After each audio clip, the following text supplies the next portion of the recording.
I could stop at that, but I'm going to go just 1 inch further, because all I'm doing is, my mission here is to encourage you to understand the why behind personalized attention. And as I said, Prof. Mike Courier is going to answer the how, like how would you do it? So I'm going to go a step further. So we're talking about giving yourself to others. I didn't say giving things to others. I didn't even say serve others, because that would not even be a quarter of the story. Because what can you give others actually when it comes down to it? You could give them money, you could give them your knowledge, which you do as professors, as faculty. You could give them your time, and you do, and it's incredibly helpful. And all of that is fantastic. You could give them money when they can't pay the fees and you generously chip in. All of that is fantastic and noble. But you've only come less than a quarter the distance, because there's something more you can give, and that's yourself. You can give yourself, your personhood, to them. Now, this might be getting very abstract, but here's the thing. We've grown up in a world where we are told who the successful people are, what they look like. And we're always trying to match up to that image. And everyone's trying to match up to that image. And so more than half the time, we are fake. We're trying to present ourselves as this noble, worthy, successful person.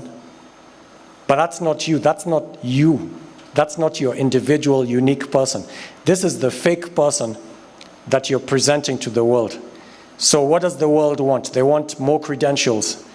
Okay, I don't have a PhD. I need to get the PhD to have more credentials and look like a real serious person. Then you're like, I'm actually an ABD, almost done with my PhD. You're trying to hang on to that credential. Or once you get there, you're like, no, I need to be a senior lecturer. I need to be an associate professor. I need to be a full professor. I need to be a distinguished professor. I need to win the Nobel Prize. You like just keep rising up the ranks, because you're playing to the tune that others have actually, laid out, that this is the standard of worthiness, and unless you have that, you're nobody. And so you're trying to present that angle, the angle people want to see. But it's fake. The real you is getting further and deeper down, hidden away from sight, because you're ashamed of it. You don't even know it. You've not even discovered it. You've not unpacked it. And so, even though you offer the world what it claims it wants, or thinks it wants, or actually wants, you're not giving it what it really, really wants, which is the real you. Which would be amazing if you could walk into your best possible self and be that, and display it unapologetically to the world. That is the best gift you could give the world. But to the extent that you're ashamed of it, you think it's too small, you're not ready to, courageous enough to walk into that person, then you're withholding from us the best thing you could give us, because it's the one thing nobody else can ever give us. You were born unique.